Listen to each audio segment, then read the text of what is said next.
Ticket Bapusaheb पठारेंना असेल की मला असेल, परंतु माझं सांगणं असं आहे की आम्ही दोघेही एक आहोत.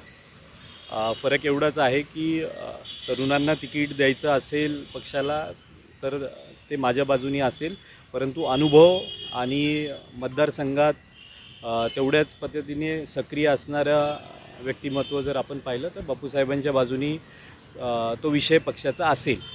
परंतु आम्ही दोघेही एकत्रितपणे प्रचार करतो आहे आणि दोघांच्या जमेच्या बाजू वेगळ्या वेगळ्या आहेत, त्या एकत्रितपणे मांडून आम्ही त्या ठिकाणी मतदारसंघात पुढे जातो. मतदारसंघामध्ये विजन मांडत असताना मी अनेक वेळा गोष्टी मांडल्या की गेल्या 5 वर्षात आमचा मतदारसंघ पुण्याच्या गतीच्या मनाने आम्ही फार मागे पडलो आहे. तर ती गती जर परत आणायची असेल तर ह्या ठिकाणी नेतृत्व बदलून एक चांगल्या दिशेने जाणारं, सगळ्यांना सोबत घेऊन जाणारं असं नेतृत्व देण्याची गरज आहे आणि ते पवारसाहेबांच्या नेतृत्वाखाली होऊ शकतं. आमच्या मतदारसंघामध्ये तुम्ही कधीही आमच्या मतदारसंघाचा उल्लेख आला तर त्याची ओळख ही नगर रोडचं ट्रॅफिक म्हणून पाहिली जाते. तर नगर रोडचं ट्रॅफिक आणि आमचा मतदारसंघ ही अशी ओळख कुठेतरी पुसण्याची गरज आहे. आज प्रत्येक व्यक्तीला आमच्या भागात यायचं कुठल्याही टोकातनं, नगर असेल किंवा शहरातनं असेल, तो आधी ट्रॅफिकचा विचार करतो आणि मग आमच्या इथं येण्याचा विचार करतो. तर ह्या गोष्टी बदलायच्या आहेत. बेसिक इन्फ्रास्ट्रक्चर ही फार गरजेचं आहे. आमचा भाग हा समतोल असा आहे की इथे वस्ती वर्ग आहे, इथे IT वर्ग आहे, इथे मध्यम वर्ग आहे. तर ह्या सगळ्यांच्या गरजा वेगळ्या वेगळ्या आहेत आणि त्या पूर्णपणे गेल्या 5 वर्षात दुर्लक्षित राहिल्यात.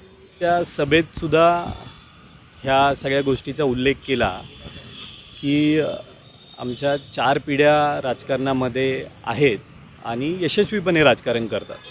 सातत्याने गाव कॉर्पोरेशनमध्ये असल्यापासनं आमच्या घरातले लोक त्या भागाचं नेतृत्व करतात आणि सातत्याने 40 वर्ष लोक ज्यावेळेस निवडून देतात त्यावेळेस कुठल्या तरी परिवाराचं काम असल्याशिवाय त्या गोष्टी शक्य नाही आहेत.